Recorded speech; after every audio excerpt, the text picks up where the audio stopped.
अस्सलाम वालेकुम। कैसे हैं बेटा आप सब? उम्मीद है सब खैरियत से होंगे। अच्छा बेटा, आज जो हमने टॉपिक पढ़ना है ना वो है मोमेंटम। ठीक है, इसका थोड़ा सा कंसेप्ट आपने 9th क्लास से पहले ही ऑलरेडी पढ़ चुका है, तो आज हम इसको थोड़ा सा और डिटेल से हम देखते हैं क्या होता है मोमेंटम। ठीक है बेटा, असल में ना देखें, मोमेंटम को बताना ना बहुत सिंपल भी है और थोड़ा सा कॉम्प्लिकेटेड भी है, लेकिन मैं आपको सिंपल वे में समझाती हूँ। बेटा, मोमेंटम असल में ना सिर्फ से सिर्फ पुश है एक। ठीक है, अब आपको पता है पुश किसे बोलते हैं, फोर्स लगती है जब हम किसी चीज़ पे लगाते हैं, तो वो एक तरह का पुश ही होता है। ठीक है, तो मोमेंटम भी असल में क्या है, ये हमें जो डिटेल बताता है ना वो पुश की ही डिटेल बताता है। आप अपनी बुक में देखेंगे ना तो सबसे पहले सवाल ही है। क्या सवाल है? उन्होंने कहा है कि एक है बाइसिकल, देखें एक है बाइसिकल और दूसरा है एक हैवी ट्रक। ठीक है, वो कह रहे हैं दोनों में से ना किसको रोकना ज़्यादा आसान है और किसको रोकना मुश्किल है। तो देखें, ये तो आप खुद मुझे बड़े आसानी से बता देंगे कि मैम जो ट्रक है उसको रोकना बहुत मुश्किल है और जो बाइसिकल है उसको रोकना बहुत आसान है। लेकिन बेटा क्यों आसान है? दोनों की स्पीड तो मैंने सेम बताई है, दोनों सेम स्पीड के साथ आ रहे हैं। सिर्फ इसलिए मुश्किल है ट्रक को रोकना क्योंकि उसका मैस बहुत ज़्यादा है। तो देखें ना, एक चीज़ है जिसका जो इतनी मैसिव है तो उसको रोकना भी आपके लिए बहुत मुश्किल हो जाएगा, और एक छोटी सी चीज़ है जिसका मैस बहुत छोटा सा थोड़ा बहुत ही है, उसको रोकना आसान होगा। तो ये सब कुछ डिपेंड करता है उस बॉडी की मोशन पे, या फिर कह लें क्वांटिटी ऑफ मोशन पे। ठीक है, तो ये देखिए सबसे पहले जो मैंने इसमें लिखा है ना वो यही लिखा, if a bicycle rider and a heavy truck, ठीक है, start moving with same speed, दोनों किस स्पीड से चल रहे हैं? सेम स्पीड के साथ चल रहे हैं। Which can be stopped easily, आपने बताना है इनमें से कौन सा ईजीली स्टॉप्ड हो जाएगा, ये आपका सवाल है।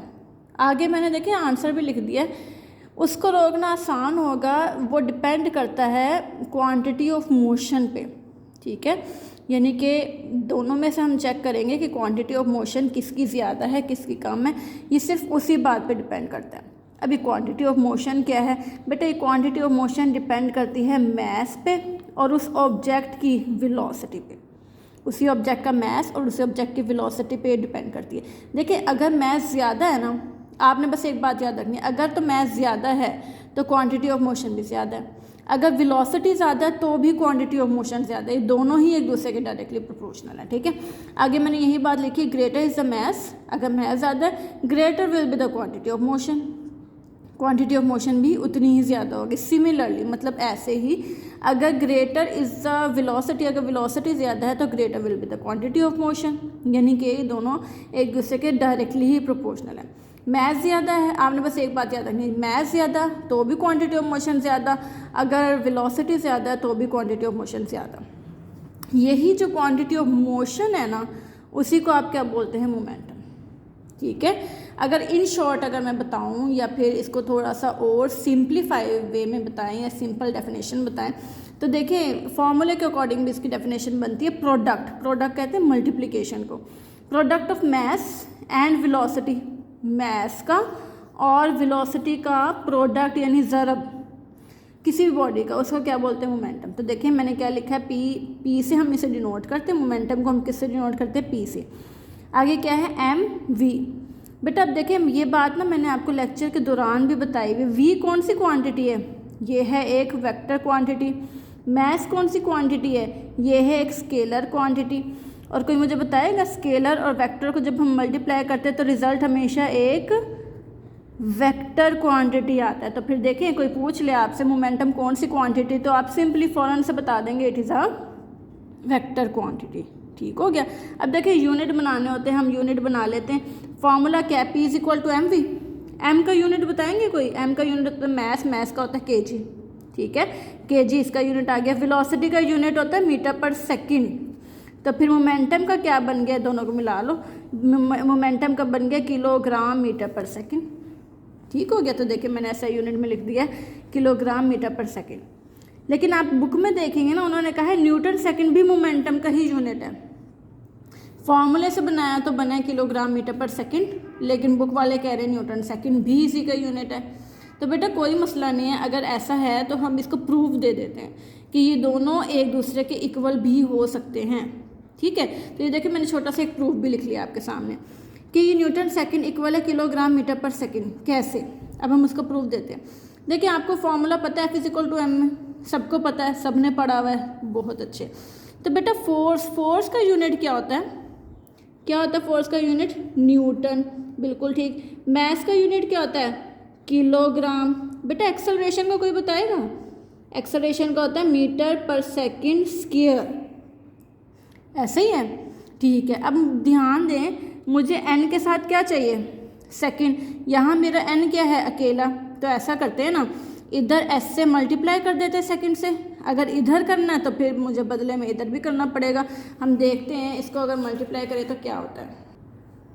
देखिए बेटा s से मल्टीप्लाई करना है तो देखो न्यूटन सेकंड, और उधर था किलोग्राम मीटर पर सेकंड स्क्वायर, उसको भी सेकंड से मल्टीप्लाई कर देते हैं, ऐसे ही है।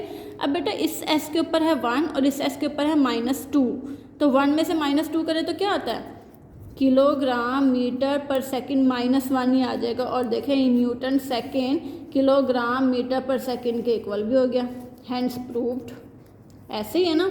तो बेटा ये आपको कभी शॉर्ट में आ जाए तो आपने इसी तरह से प्रूफ दे देना, ठीक हो गया। ओके बेटा आगे देखें, अगला हमारा इसी में मतलब एक हिस्सा है मोमेंटम के लिए। बेटा कभी भी आपको नोट आएगा ना, आपने बस यहाँ तक ही करना है, ये एक अलग से टॉपिक है, ठीक है। वो पूछेगा तो आपने बताना है, वो नहीं पूछता तो आपको बताने की ज़रूरत नहीं है। अब इसमें बताना क्या है, इसमें बताना है मोमेंटम और न्यूटन का जो सेकंड लॉ है ना, उनका आपस में एक रिलेशन बताना है।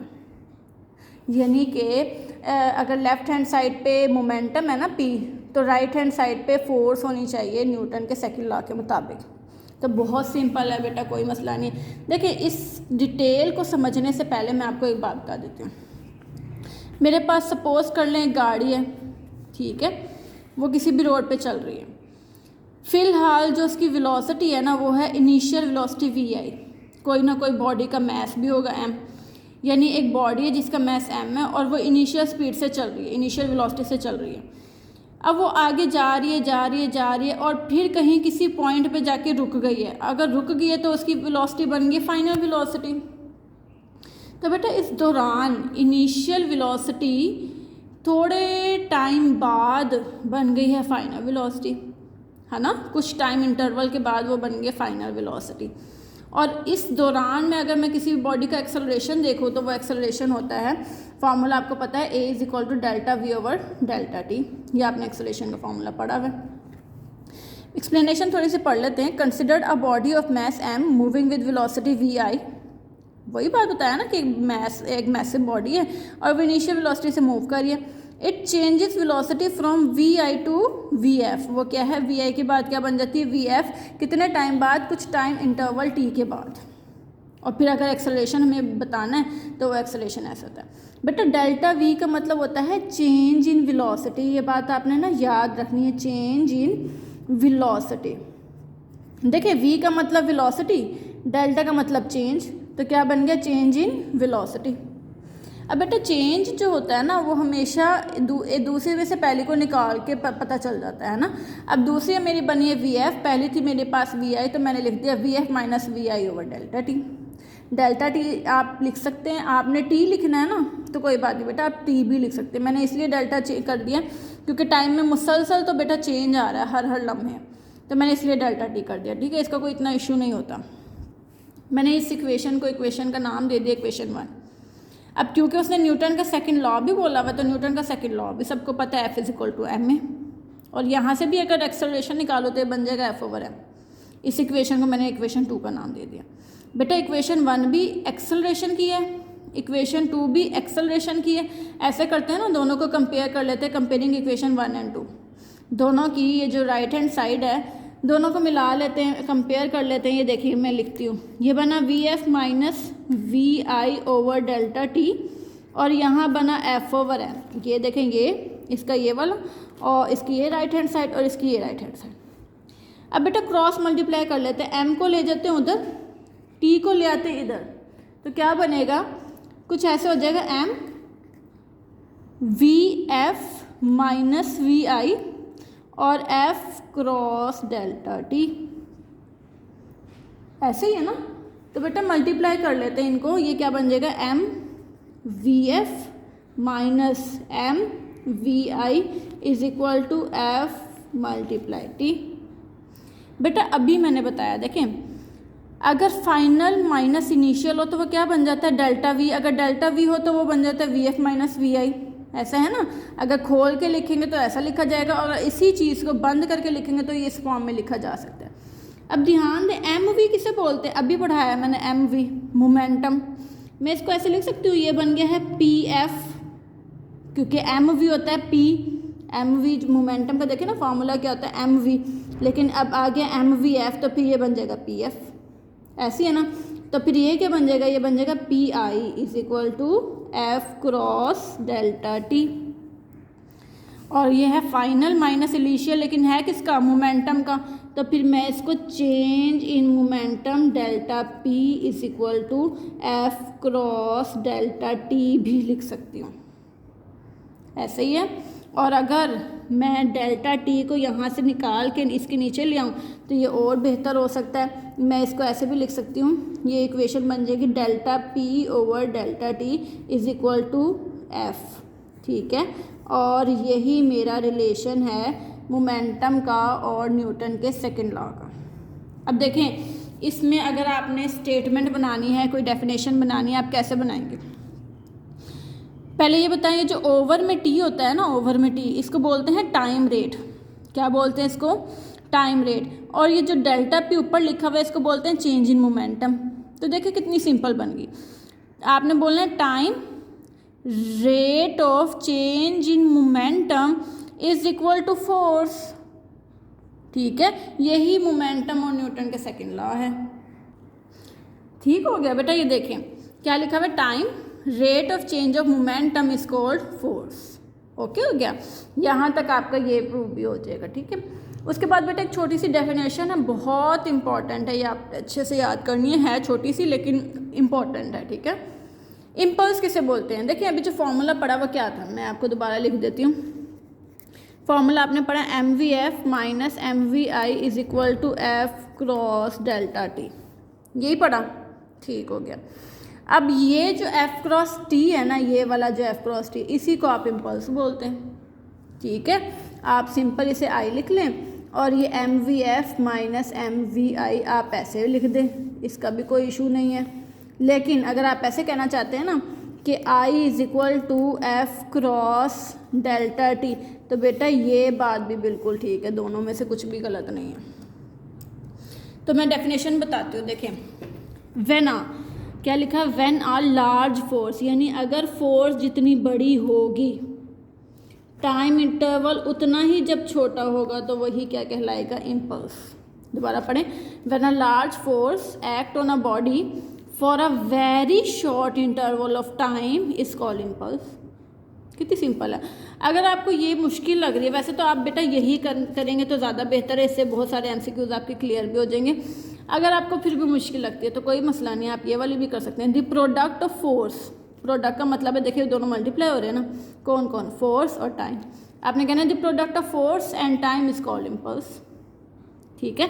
एक और बात बेटा, M V F minus M V I ये क्या है, मोमेंटम नहीं है, तो आपने कहना ये इम्पल्स मोमेंटम के भी बराबर है।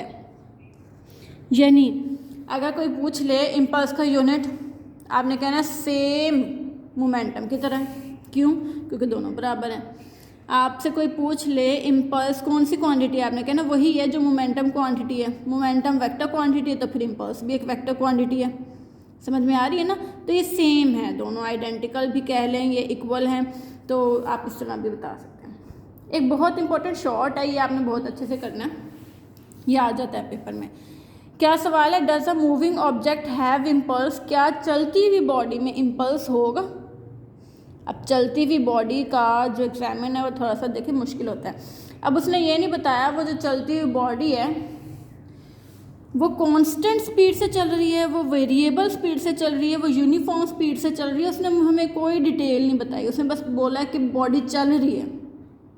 तो देखें ये बात ना हमने खुद सोचनी है कि अगर तो वो कांस्टेंट मोशन से हरकत कर रही है तो क्या होगा, अगर बेटा कांस्टेंट मोशन है तो आपने ये बात याद रखनी, कांस्टेंट का मतलब होता है एक जैसा, वही फाइनल है वही इनिशियल है, मतलब चेंज नहीं आ रहा, तो फिर एक्सेलरेशन क्या होगा, ज़ीरो।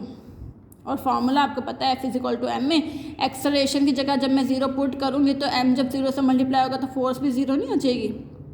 और क्योंकि उसने मुझसे इम्पल्स पूछा हुआ, इम्पल्स का फार्मूला होता है F×t, F की जगह जब मैं यही वाला ज़ीरो पुट करूँगी मल्टीप्लाई करूँगी तो इम्पल्स ज़ीरो हो जाएगा। आपने कहना अगर कांस्टेंट मोशन है तो फिर इम्पल्स नहीं होगा, there will be no impulse, ठीक है।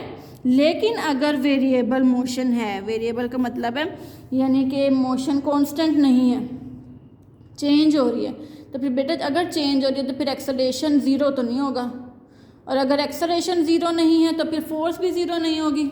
आपने कहना acceleration not equal to zero, फिर फोर्स भी नॉट इक्वल टू ज़ीरो, और फिर इम्पल्स भी नॉट इक्वल टू ज़ीरो, और फिर इम्पल्स आपने कहना यही फॉर्मूला रहेगा।